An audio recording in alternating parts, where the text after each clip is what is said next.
il est un peu long, Adrien. Ok. Il est sympa, il est un peu long. Ouais, allez, c'est parti.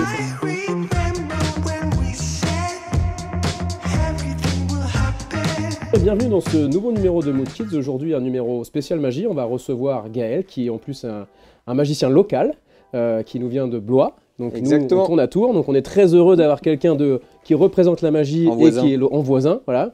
Comment ça va, Gaël? Eh ben, ça va, en pleine forme, marathon promo en ce moment, mais en tout cas je suis hyper content d'être là. Je finis ma tournée de promo et je la finis chez vous, alors franchement je pense que je vais m'éclater. Eh J'espère. le nous meilleur aussi. pour la fin, non Le meilleur pour la fin, Le meilleur pour la évidemment. fin. Ouais, évidemment. Ça reste à prouver, on va. Qu'aurait-on pu Aïe, espérer aïe, de mieux que de finir ici?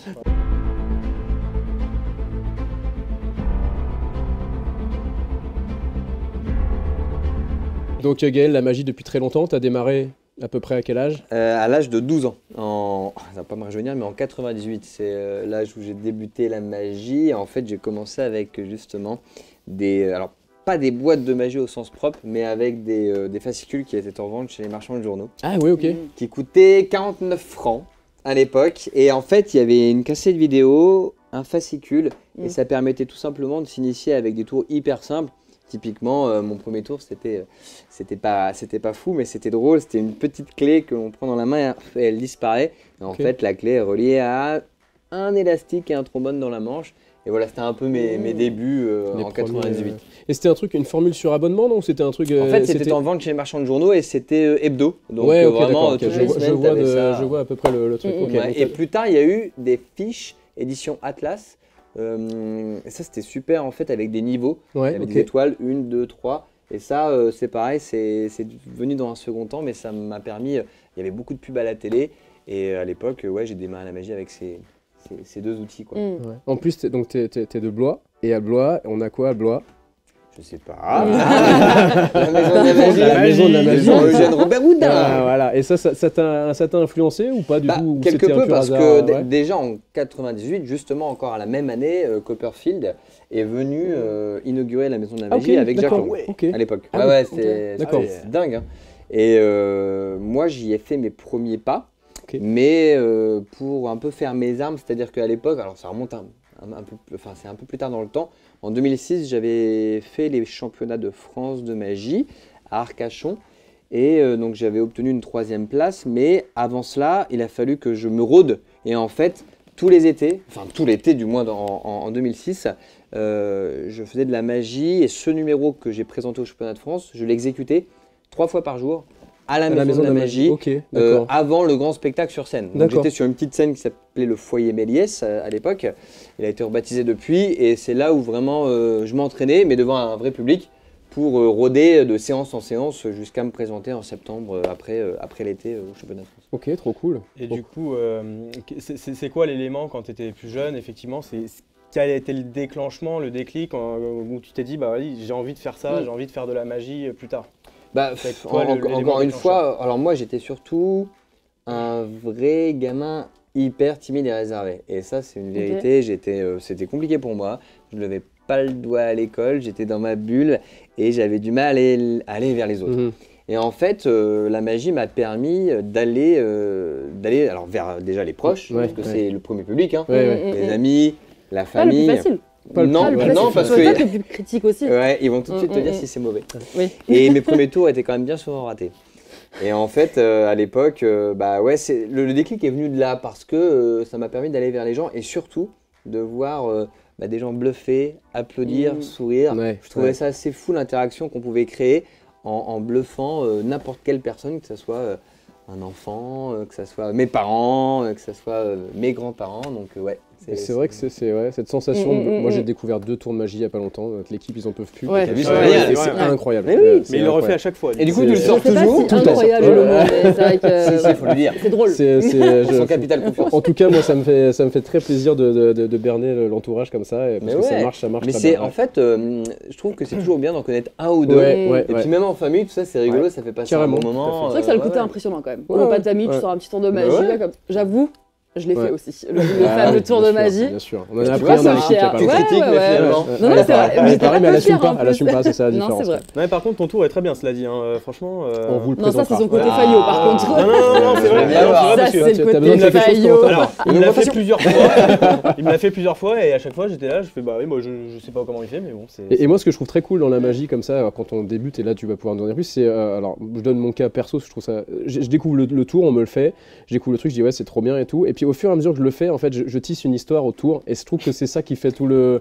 C'est très c'est pertinent vrai. ce que tu dis, et en fait, c'est vrai dans le sens où on dit toujours que dans la magie, il n'y a pas de mauvais tour de magie. Il n'y a que des mauvaises présentations. Ah, je Et connaissais en pas réalité, ça, ce ouais, qui, ah, d'accord. Oui, c'est ce qui ça, fait, ouais. ce qui fait l'emballage, et c'est le plus important, c'est pas la technique. Parce que la technique, tu as des tours automatiques, tu as des tours qui sont très durs techniquement à exécuter, qui nécessitent plusieurs mois, voire plusieurs années pour l'apprentissage. Mais néanmoins, c'est la forme, c'est la présentation, le regard, les blagues, le diversion. texte, la musique, la mise en scène, c'est vraiment tout. Hmm. Et un tour qui peut paraître basique et pas forcément bon, peut devenir un miracle s'il est vraiment bien présenté. Ouais. Ouais.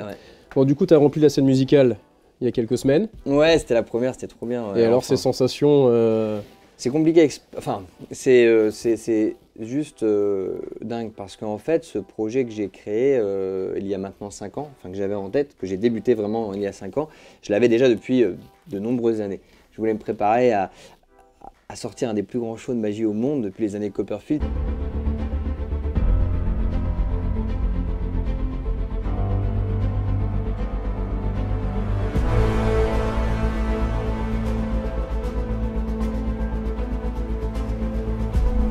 C'était vraiment mon souhait parce que ça m'a aussi bercé mon enfance. Hein. Tu parlais de déclic, moi je regardais Copperfield à la télé dans les années 2000 où il traversait la muraille de Chine, où il a fait disparaître La Statue de statue de liberté. Ouais.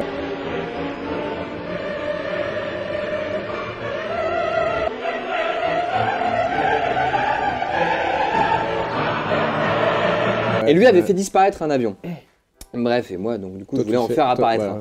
Et pour revenir à cela, la sensation était folle parce que quand tu bosses un projet pendant 5 ans, je suis pas une femme, mais quelque part, c'est un peu comme une grossesse en fait que tu portes pendant 5 ans, mais tu sais pas comment l'enfant va être. Non, mais on a bien l'image, on a bien l'image. C'est une longue grossesse. Oui, c'est une longue grossesse.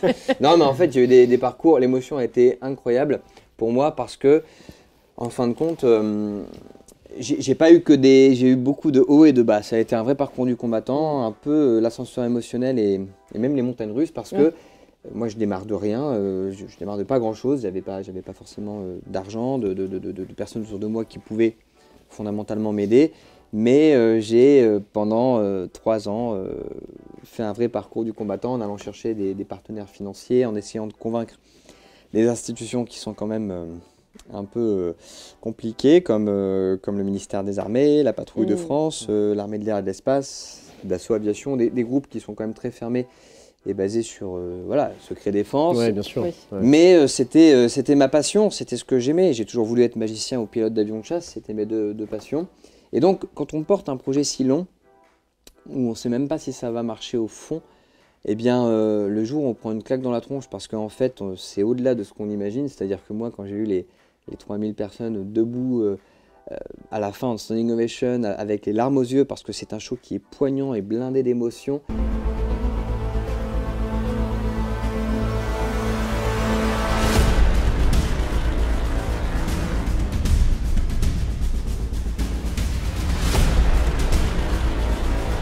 Parce que c'est mon histoire, mais tout le monde peut s'y retrouver de près ou de loin, eh bien en fait, on dit toujours que plus le chemin est long, plus le résultat est fort. Et c'est vrai, j'en ai pleuré pendant un quart d'heure à chaudes larmes, tellement c'était fort. Parce que quand tu bosses, tu vas chercher des fonds, tu répètes, tu crées, tu imagines, tu échoues, tu loupes, tu fais plein de choses. Et le jour où ça sort, eh bien t'as qu'une envie, c'est de voir comment les gens vont un petit peu ressentir tout cela. Et force est de constater que c'était au-dessus de ce que j'imaginais, quoi. Okay. Après, c'est peut-être ça aussi qui a rendu, c'est tout ce chemin qui a rendu aussi l'histoire plus belle pour toi, justement, la concrétisation de ton projet aussi. Exactement. C'est peut-être ça aussi qui a fait que c'était aussi fort, aussi poignant à la fin. Je pense aussi parce qu'en fait, quand le chemin est long comme ça, et vraiment, dans le fond, je pensais jamais un jour en arriver là, même si je suis beaucoup battu pour. Il y a eu aussi un peu de facteur chance. Je pense que j'avais aussi toutes les planètes qui étaient alignées pour moi. Mais derrière, effectivement, comme tu dis, plus le chemin est long, plus l'impact émotionnel est fort. Bien sûr. Et comment tu t'y prends quand pour aller vendre un projet comme ça? C'est toujours intéressant parce qu'il y a le côté artistique, tu as ton projet, ton rêve de gosse, etc. Et puis tu te dis, bah, après, il faut que tu mettes la casquette du gars qui va chercher de l'argent. Carrément. Et donc j'ai fait 40 000 km sur 2 ans, sur 1 an et demi pour aller chercher des entreprises, des partenaires. Et au début, personne n'y croyait. Quand je dis personne, c'est 95% des gens me prenaient pour un dingue parce que j'avais pas de bâtiment. J'avais pas d'argent, j'avais pas l'avion, j'avais rien. Juste le rêve, quoi. Et le rêve et l'idée, quoi. J'avais les pieds sur terre, mais déjà la tête dans les nuages. Et en fait, moi, depuis que je suis gamin, je me suis toujours dit qu'il fallait se battre pour ses rêves. Et si ça marche, tant mieux. Si ça marche pas, tant pis.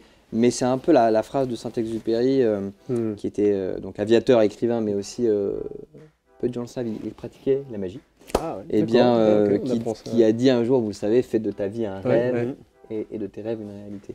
Et bien, cette phrase m'a bercé pendant tout ce parcours où je me suis dit, il faut que je puisse aller au bout. Et au final, maintenant je suis sur un petit nuage, pourvu que ce nuage reste le plus longtemps possible. Mais en tout cas, il n'y a pas de raison. Non, c'est en bonne voie, mais on n'a jamais la certitude de tout. Mais en tout cas, quand on est passionné, quand on a des projets comme ça aboutit. Non, et puis j'ai réalisé mes rêves, j'ai fait mon vol avec la Patrouille de France, plein de choses. Enfin, on a découvert ça, ça donne des sensations incroyables aussi. Ouais, bah surtout que moi, quand j'étais gamin, encore une fois, je voulais être donc magicien ou pilote d'avion de chasse. Et puis on parlait tout à l'heure de mes débuts en magie, donc à l'âge de 12 ans. Mais dans le même temps, j'allais voir déjà des meetings aériens.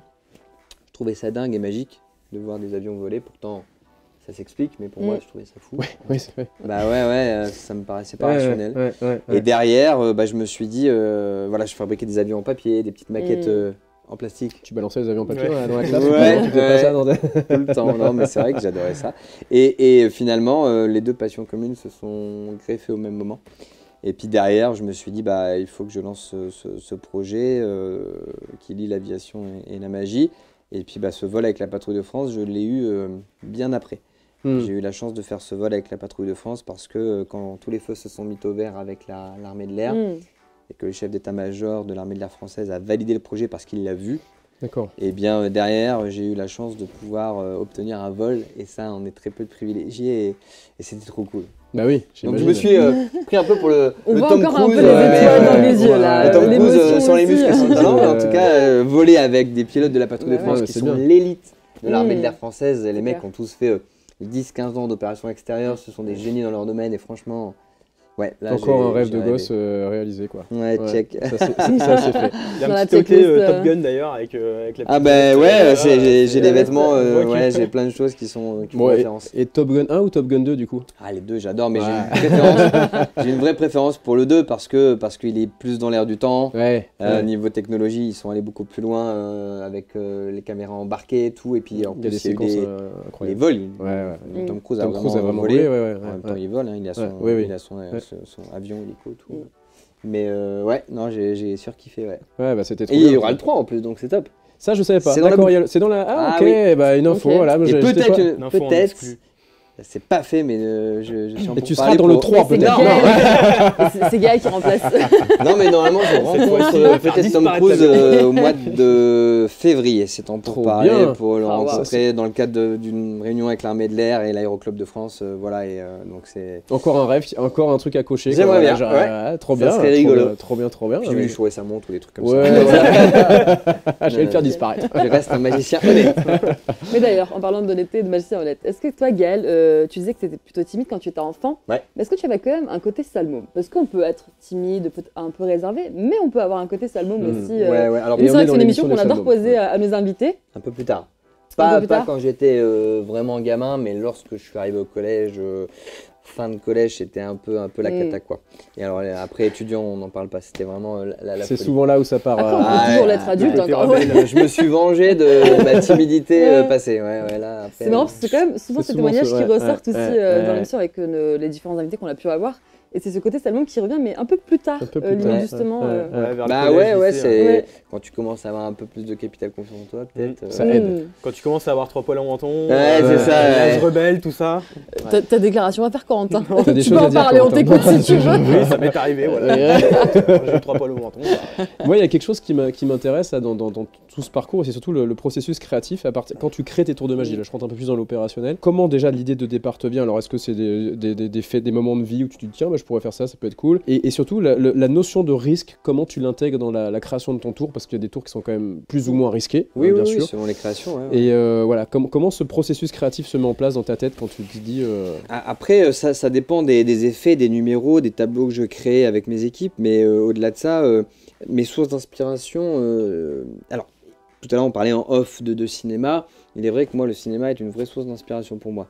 Les films, on parlait de Top Gun, Pearl Harbor, tout ça, ça m'a vraiment inspiré. Ouais. Surtout les bandes-son, parce que je suis très attaché aux bandes-son qui sont intégrées dans mon il spectacle. va me et elles brancher sont, sur le cinéma là? Ah ouais, non, mais je suis un fan. Ne le branche pas sur non, le cinéma, non. s'il te plaît. D'ailleurs, on va faire un dialogue. On va Non, Sinon, c'est encore vrai que- 3 heures, on y est là. Non, mais c'est vrai que donc il y a le cinéma, il y a les vrais faits de vie. Typiquement, je vous donne un exemple, mais dans le spectacle Mirage que vous allez voir, en fin de compte, dans ce show, à un moment donné, je traverse une turbine de réacteur d'avion immense. Et je réapparais dans la salle. C'est tout un tableau sur un souvenir un peu cauchemardesque. Parce que à l'époque, et donc ça c'est encore vrai, hein, parce que c'est toute une histoire qui est réelle, ce spectacle, c'est l'histoire de ma vie.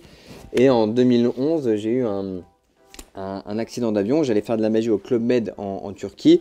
Et en échange, j'avais des vacances payées, voilà, parce que je ne pouvais pas me payer des vacances à ce prix-là. Et en retour de vacances au Club Med, on a l'avion qui perd soudainement de l'altitude. Donc tu as des gens qui crient, d'autres qui courent, les stewards qui se Bonne mettent à ambiance. Trou paniquer. d'air, Ouais, non, Ma pas de pire d'air. En phobie. fait, on a eu un réacteur qui s'est complètement coupé. Ok, Pas de moins moteur cool en qu'un plein trou vol. d'air, du coup. Ah ouais, non, c'était violent. Et pendant 20 minutes, l'avion s'est mis à tanguer. Enfin, c'était les 20 minutes les plus longues de ma vie, franchement. Bah, déjà que 20 minutes, bon voilà, mais dans ces conditions-là, Ouais. Voilà. tu m'étonnes. Et derrière, alors l'atterrissage d'urgence a fonctionné, tout s'est bien passé et on a atterri en Bulgarie. Et au final, ça m'a traumatisé pendant des mois. J'y ai pensé, j'ai fait le même cauchemar pendant des mois. Et derrière tout cela, eh bien, je me suis dit que j'allais créer un numéro qui était proche de cet univers. Et donc voilà, dans ce spectacle. Donc encore une fois, c'est un vrai fait de vie que j'ai interprété dans le spectacle.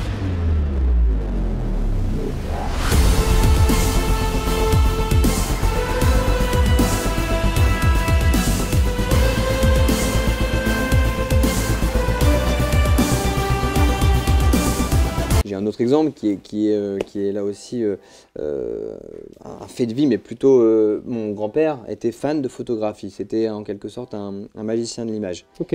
Et il était surtout mon premier fan. Lorsque j'ai démarré la magie, tu vois, on parlait tout à l'heure de la maison de la magie, il venait avec son caméscope, les photos. Et il est parti malheureusement en 2007 et ça m'a vraiment rendu triste. Et je me suis toujours promis qu'un jour je lui rendrais un hommage à travers un numéro. Eh bien, j'ai un ami qui est champion du monde de magie en catégorie manipulation. Et j'ai mis 4 ans à bosser un numéro magnifique sur la thématique de la photographie en hommage à mon papy, où je démarre face caméra en plan séquence, c'est filmé en live sur les écrans géants. Et bien, je démarre avec un appareil photo, je fais apparaître plein de pellicules. On me voit quand j'étais tout petit, dans tous les sens, des cartes prennent vie avec des pellicules photos. Et à la fin, toutes les pellicules sont changées, il y a marqué papy, c'est pour toi. Enfin, c'est hyper sur une bande son incroyable. Et là, on a plein de gens qui ont les larmes aux yeux à la fin. Donc voilà. D'accord. Pour répondre à ça, il y a vraiment du perso, des faits de vie, mais aussi de l'inspiration musicale ou cinématographique. Ok. Ouais. Et on a vu que tu collaborais avec les Baudins aussi pour la partie. Alors les Baudins, en fait sont des amis proches, surtout Jean-Christian en fait que je connais plutôt bien parce que déjà ils sont du local. coin. Voilà. Ils sont aussi tout comme moi membres très proches de Magie à l'hôpital pour les enfants malades. On a beaucoup de points communs. Tu participes avec Magie à l'hôpital, et Ouais. c'est une très belle association C'est vrai. qui vient divertir les enfants qui sont à l'hôpital, qui sont Ouais, malades. ça fait un peu plus de 10 ans que j'en fais partie, mais en Ouais. tout cas, voilà, donc je les connais comme ça, les Baudins, c'est des mecs formidable.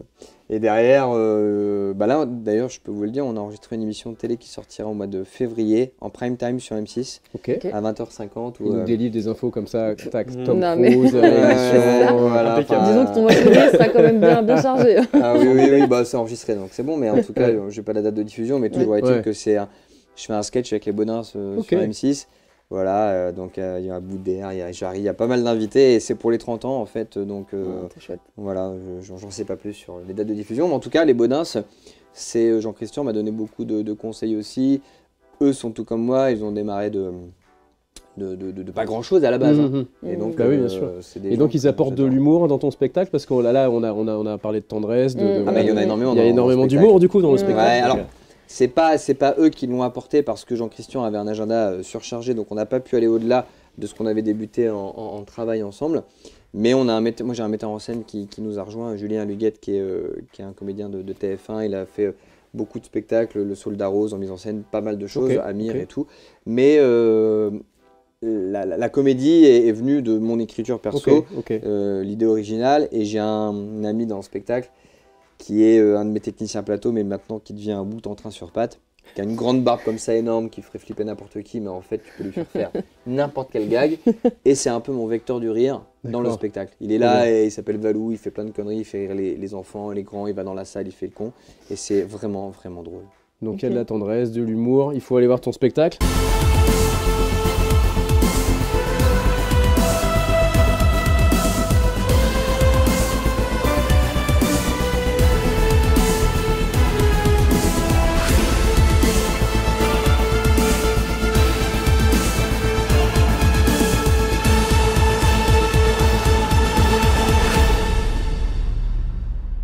Ouais, et puis c'est surtout interactif, c'est-à-dire qu'en fait, encore une fois, le public est acteur du show.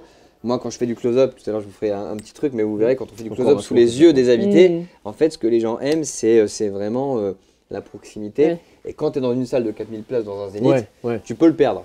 Et le fait d'avoir vraiment de l'interactivité avec tout le public, vous allez participer avec votre téléphone, avec un sachet goûter, avec plein de choses, et bien au final, on casse un peu la barrière psychologique. Et puis il y a beaucoup d'effets en salle. Je vais chercher du public, des enfants. Un couple marié, des célibataires. C'est très familial, de toute façon ta cible, ton public, c'est très familial. Donc là tu repars en tournée, donc en janvier tu seras Orléans, Bordeaux, Tours évidemment. Toulouse, Marseille, Tours c'est le 26 janvier. 26 janvier à 17h. Et la veille on est au Zénith d'Orléans au soir à 20h, mais je suis content de terminer par la région centre avant d'enchaîner. Bien sûr, évidemment. Plus de villes, mais en tout cas c'est déjà chouette.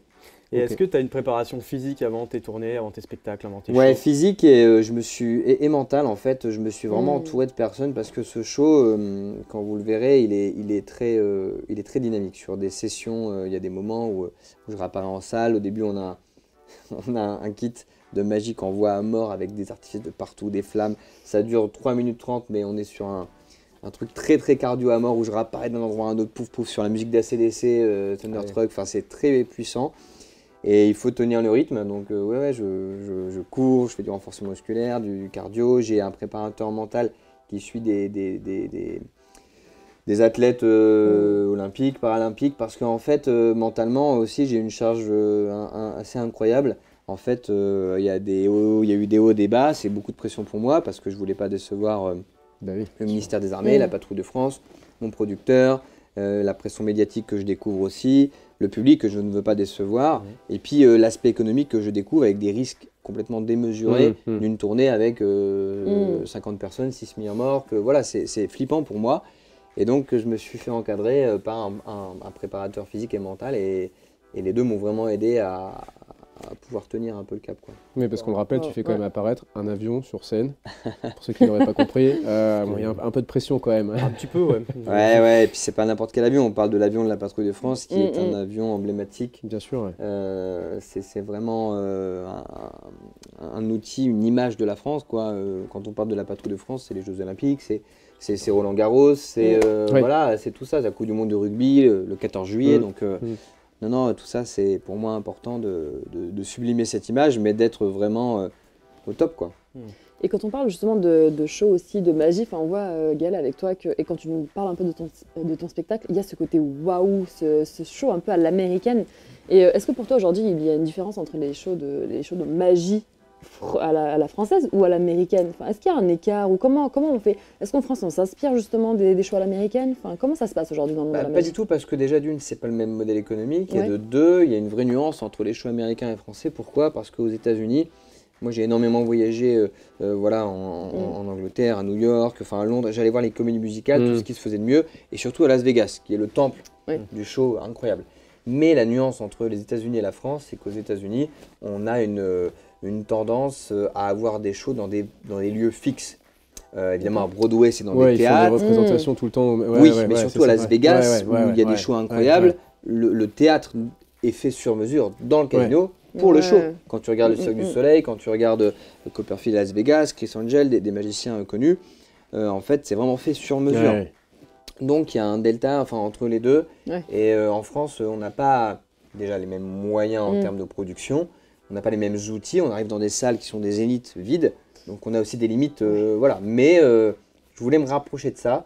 Et c'est pour ça que dans le spectacle, il y en a partout des artifices. J'ai des artificiers, ça pète de partout. C'est très dynamique, spectaculaire, parce que je voulais me rapprocher de ce qui se fait à Las Vegas, quoi. Mais tu apportes un vent de fraîcheur en fait. À la magie française, tu apportes de la nouveauté. Enfin, j'essaie. En fait, quand j'ai découvert Las Vegas, pour moi, c'est un peu un Disneyland pour adultes. C'est-à-dire que t'en prends plein les mirettes, c'est fou. Et je voulais réussir à un petit peu inculquer ça en France avec mon histoire, mon domaine, mais aussi et surtout un show un peu hors norme. Et c'est pour ça que ça a mis 5 ans. Hein. Ça se fait pas en 6 mois ou un an, mais en tout cas. Puis je voulais être aussi prêt humainement, artistiquement, d'avoir assez d'expérience pour me sentir prêt. Puis là, à 37 ans, je suis chaud patate. Tu participes à cette nouvelle vague qui dépoussière la magie, parce que c'est vrai que je suis pas seul, on est plein. Vous êtes de plus en plus nombreux, mais c'est intéressant parce que c'est vrai que la magie, voilà, c'était ça en France, c'est vrai que c'était un petit peu, voilà, pendant un moment, voilà, c'était un petit milieu, voilà, voilà. Et c'est vrai que ça fait du bien d'avoir des nouvelles générations comme toi qui apportent des choses nouvelles, comme Eric Antoine a pu apporter l'humour dans ses spectacles. Je trouve qu'il y a vous faites redécouvrir, faites partie de ces personnes qui donnent envie de se réintéresser à la magie. Ça, c'est vraiment cool. Clair. Et tu parlais tout à l'heure donc tu fais du close-up évidemment dans les petits événements et ces grandes salles. En sens, c'est des sensations qui sont complètement différentes. Totalement. Et je vais te poser la question, tu vas peut-être me dire, je peux pas choisir, mais aujourd'hui, si tu devais faire un choix entre ces deux sensations de proximité et l'entertainment pur et dur à l'américaine. C'est pas évident parce que en fait, quand on fait du close-up, de la magie rapprochée pour des séminaires, soit en entreprise, j'en fais énormément pour des assemblées générales, les mariages, anniversaires, des fois des divorces aussi. C'est vrai. C'est vrai. Allez, bonne ambiance. Non, mais je vous jure que c'est vrai. Il fait disparaître ma femme. Faut facile à dire, Cédric. C'est la vérité. J'ai vraiment fait un jour un divorce. Oui, parce que j'avais fait un mariage pour des clients. Ils ont divorcé une semaine après. Non, 3 ans après, ils ont divorcé. Quand même. Et le mari avait tellement adoré ma présence au mariage qu'il a fêté son divorce avec ses potes. Et du coup, il m'a demandé de revenir. C'est incroyable. C'est incroyable. Cette anecdote est Et c'était une incroyable. bonne ambiance ou Ouais, c'était qu'entre potes, ils étaient Oui, ils rigolaient, quoi. C'était original, c'était bien. Ouais, c'est original. Mais non, faire un choix entre les deux, c'est complexe parce que ce que j'aime dans la magie rapprochée quand j'en fais, c'est que ça se passe sous les yeux des gens. Donc là, c'est encore, c'est une forme de magie où tu peux t'éclater. Tu as de la liberté, tu as de l'impromptu parce que tu vas avoir tonton qui peut être un peu alcoolisé, qui va venir t'embêter, mais tu vas jouer avec lui parce que c'est rigolo. Tu as tout type de spectateurs, tout type de population, mais t'as pas le droit non plus à l'erreur. De toute façon, on n'a jamais le droit à l'erreur, mais là, tu les as sous tes yeux. Et donc, c'est hyper sympa. J'aime ça, j'aime le côté, ils t'applaudissent, t'es à 2 mètres, ils sont stupéfaits. Après, sur scène, c'est différent. Parce que tu as un travail d'équipe, parce que tu as une logistique, tu as des moyens colossaux, il faut harmoniser les équipes, il faut que tout le monde soit à la seconde près sur tous les effets. C'est vraiment quelque chose de beaucoup plus poussé dans le détail. Et on n'a pas la même... ça n'a rien à voir entre les deux. Et je ne pourrais pas me passer ni l'un ni l'autre parce que le close-up, c'est la base. C'est ce qui m'a permis d'avoir aussi de l'aplomb, de la confiance sur scène.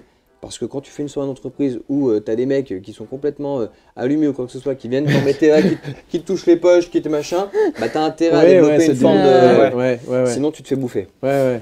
Et, ça m'a aidé. Et est-ce que t'as justement, pour faire un lien avec cette question-là, est-ce que tu aurais une anecdote sur parfois un tour en close-up ou même en tournée, un tour que tu as loupé, quelque chose qui t'est arrivé sur scène d'imprévu, ou une anecdote marrante? J'en ai déjà eu, hein, j'en ai eu plusieurs. Une fois, c'est pas si vieux que ça, hein. C'était pour un gros spectacle à Chambord en extérieur pour un club de basket. Il n'avait plu toute la journée, hein. C'était une horreur, mais c'était en extérieur, vraiment un gros événement avec la vue de Chambord et tout. Et la musique en plein show se coupe totalement, plus de musique. Sauf que moi, la musique, c'est pas un outil, ça fait vivre le numéro. Ça peut aussi cacher du bruit, ça peut faire plus rien. Donc bah là, tu as intérêt à rôder, et plus de micro, plus rien. Hein. Tu te débrouilles, tu as 400 personnes, tu te débrouilles. Ça, c'est un peu dur, mais après, derrière, il faut rebondir parce que le public. Et je me suis bien débrouillé ce jour-là et j'étais plutôt ravi. Là, un souvenir qui est moins rigolo, c'était mon premier tour de scène. Et après, pendant 2 ans, j'ai plus fait de scène tellement j'avais honte. C'était en 3e. En 3e, pour le Téléthon, je fais ma première scène, voilà, et 600 personnes dans la salle, avec plein de divers talents dans le collège, voilà. Et moi, je démarre avec vous savez, le sabre qu'on avale. Voilà. Et moi, je fais ça, je suis devant tout le monde, je prends la lame et tout sur la musique, et la lame se remballe toute seule. Voilà. Et là, je suis parti en chialant de scène comme. Et puis derrière, j'ai mis beaucoup de temps. La prochaine fois que je monte sur scène, il faut que ça soit rodé à mort. Ouais, mais on apprend de ça aussi, ça fait partie de en vrai, les gens ont été sympas. Avec du recul, t'en rigoles. Oui, et puis les gens ont été sympas parce qu'en vrai, on m'a dit ouais, on retourne sur scène. Bon, c'était un spectacle comme ça. Oui, mais 600 personnes quand même. Ouais, tu te sens seul et c'est un peu raide.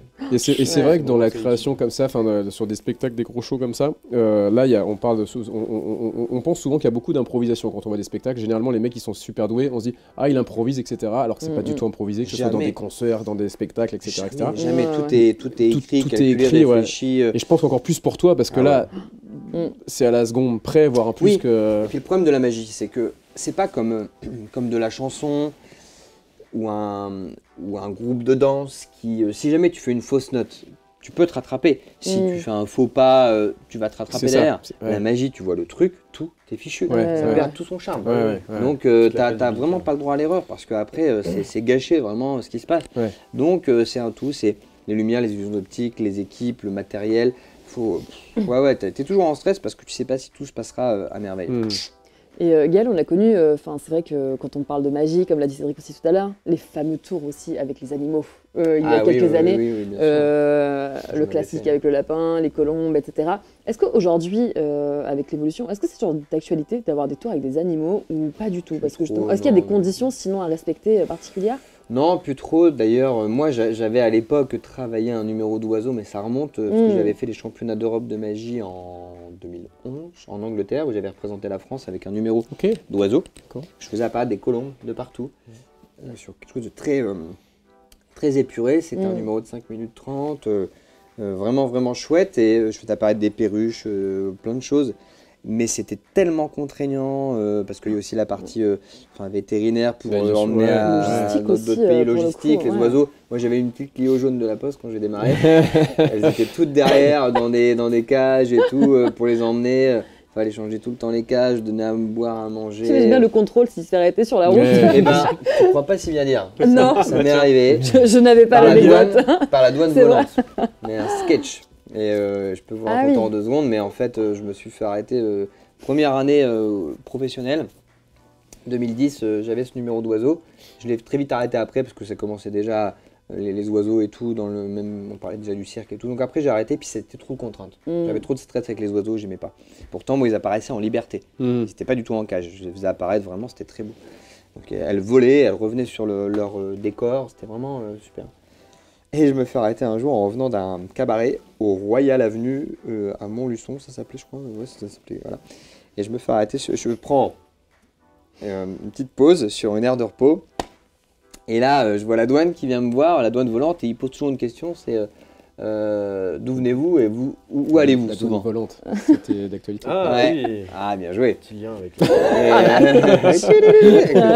Et en fait, du coup, moi je leur dis, écoutez, je suis magicien. Et je viens d'un cabaret, là j'ai mes oiseaux derrière. Alors, le gars de la douane, ils étaient 5 ou 6, il me dit ah mais c'est génial et tout, vous pouvez nous faire un petit tour de magie avec vous je vais vous faire disparaître. Non, et du coup je change, je leur fais un tour de magie et tout sur le capot de ma Clio jaune, enfin n'importe quoi. C'est trop bien passé et tout, génial. Et puis après je repars et tout, 2 ans après, avec la douane. J'avais 2 spectacles dans la même journée pour un arbre de Noël, j'en avais un dans le 41, un autre en Bretagne. Donc il fallait que je me speed. Oui. J'aime pas en prendre 2 dans la journée, mais là je le fais. Je pars en Bretagne et là je tombe sur, mais quand je vous dis, une barrière de péage énorme avec des douaniers partout. Je me dis là il y a une opération, je sais pas ce qui se passe. Et je me fais arrêter. Une dame me dit, une douanière, donc moi je voulais faire une petite blague. Je descends la vitre. Bonjour, je viens d'où et je vais où, c'est ça? Elle me regarde froidement, elle me dit bah, ça me fait pas rire. Et elle me dit bon, maintenant on va regarder tout ce que vous avez dans votre voiture. Aïe. Tout le matériel, vous allez vous mettre sur le côté et tout. Je dis ah non s'il vous plaît, j'ai pas le temps. Je suis vraiment en retard, je vais faire un arbre de Noël pour 200 personnes avec les enfants, s'il vous plaît. Elle me dit je veux pas savoir, c'est pas mon problème. Oh, wow. Du coup je vais sur le côté. Et là, je vois un mec, je pense que c'était le chef de la douane qui arrive. Je dis, oh là, je vais passer un sale quart d'heure. Il arrive et il me dit, bon, je vous connais, vous? Encore vous? Je dis, ben quoi? Et il me dit, vous êtes le célèbre Gaël, magicien. Je dis, alors célèbre pas du tout, pas dans mon département. Mais en même temps, je me suis dit qu'il avait vu dans mes papiers, parce que j'avais mes cartes de visite. Donc je dis, ouais, à mon avis, il a vu la carte de visite. Et puis il me dit, non, mais il dit, souvenez-vous, je vous avais arrêté à l'époque, c'était sur la 86. Énorme. Vous étiez avec votre Clio jaune de la Poste. Et vous aviez vos oiseaux, tout ça et tout. C'est beaucoup trop drôle. Ah, mais je dis génial, je dis comment ça va et tout. Il me dit ah, super et tout. Il me dit ah, venez. Il ramène tous les douaniers, je leur fais de la magie. Et là, la nana, elle fait la gueule. Et il me dit ah, t'as pas le temps. Il dit bah, vas-y, barre-toi. Il dit t'inquiète pas, on regarde même pas ce que t'as, on s'en fout, c'était trop bien et tout. Il dit c'est un mec super, laisse-le partir et tout. Voilà. Parce que sinon, un sabre, un truc. Ouais. Mais c'est super. Ça. Moralité de l'histoire, faut toujours avoir des oiseaux dans sa voiture pour Ouais. aller à la douane. Un tour de magie, on sait jamais, ça peut Par quand contre, même faut savoir faire servir. le tour, quoi. Ouais. C'est juste ça. Mais, Non, mais comme quoi, c'était Incroyable. rigolo. Donc j'ai pu être libéré très vite grâce à un peu de chance et de magie. Ouais. Incroyable. Waouh. Et bah c'était très intéressant et puis cette anecdote pour la partie incroyable. Là, c'est sûr que Alors 2 moi, ans je suis après. pas sûre de tenter de faire un tour de magie à des douaniers, au cas où. Mais Ouais, je vais c'est éviter, osé, je pense. mais bon, ça Ouais. peut sauver la preuve. Hein. Ça dépend sur qui tu tombes, quoi. Parce Ah, que, bah, ça. C'est clair. On parle un peu d'enfance, de jeu. Tu jouais à quoi quand t'étais petit, toi? Je jouais à plein de choses. J'aimais bien les Playmobil. J'aimais énormément. J'aimais jouer aussi au Lego. Moi, j'aimais bien les petites Tortues Ninja. Ninja. Les Action Man. Oh, Bien ah, sûr. ouais. Action Ah, Man, les Action Man. T'étais un fan d'Action Ça n'existe Man? plus. un classique. Ah Ouais, les Action Man, Qu'est-ce les que G.I. c'est Joe, ça les Les Action G.I. Man, Joe. G.I. Joe. Ouais, Ah j'étais ouais, fan bah de ouais, G.I. Joe. Et l'autre fois, j'ai essayé d'en chercher un peu sur internet et tout, mais c'est compliqué de les retrouver. Mais et puis là, j'ai un petit bout de chou qui a 3 ans et demi, donc là, bon, lui, il est sur les vroom vroom, les voitures, les tracteurs. Ouais, il va être encore un petit peu. Le non, petit ouais. bolide qui est Action Man. mais- J'y vais à tâtons, mais et puis bah évidemment les jeux vidéo parce que j'ai découvert tout ce qui était la PlayStation 1, les Game Boy, les Game Gear, Mega Drive. Enfin, moi je suis un peu issu de cette génération-là. Ouais, Et, ouais. Il y avait un très bon jeu sur PlayStation d'aviation qui s'appelait, j'ai plus le nom, mais forcément Ace of Combat, non? Ouais, exactement, Ace Ouais, of Combat. Ouais. J'ai joué à Ace of Combat. Ça, c'était bon. C'était un des Ah meilleurs. ouais. Et ouais, non, bah oui, évidemment. Et alors, tu sais, tu disais à l'instant que tu recherches sur voilà, des vieux personnages. Il faut savoir qu'aujourd'hui, les adultes, les générations 35, 40, 45, recherchent de plus en plus des vieux jouets. Ouais, j'en C'est entendais vraiment le parler. phénomène du moment. Enfin, C'est ça clair. fait phénomène kidulte, hein, nous on en parle C'est souvent vraiment le dans côté l'émission. rétro, tout le monde a Rétro, besoin de revenir. c'est ça. C'est fou, La ça. Madeleine de Madeleine de Proust, ouais, c'est ça, à c'est fond, ton ouais. envie de se dire tiens, j'ai eu ça en enfance et tout, et Ouais. ça marche vraiment très très bien, quoi. Ah Ce qui est ouais. nostalgique et tout ça, qui te refont penser à des événements. Ouais, j'ai Ouais. même vu là un compte Instagram qui était fou, qui parle des années 90. Quand je vois le nombre d'abonnés, en fait, il met les Ouais. musiques des années 90, Ouais. tout ce que tu faisais dans les années. C'est Et c'est ça incroyable ça. fonctionne Bah ouais, Oui, ouais, je bien pense sûr. qu'on a besoin aussi, et c'est bizarre, on a besoin des fois d'avoir un retour dans le C'est passé. rassurant. Ouais, parce que de ça dire, fait ouais. une sensation où tu te revois quand t'étais gamin en Mais fait. ouais. Quoi. Donc c'est, la Nostalgie, musique, ouais. ça te rappelle des souvenirs, tout ça. C'est, Non, on va tous chialer dans pas longtemps. C'était le Et moment, si tu nous fais un petit tour de magie, tiens, du coup. Ouais, si Allez, vous voulez. comme ça,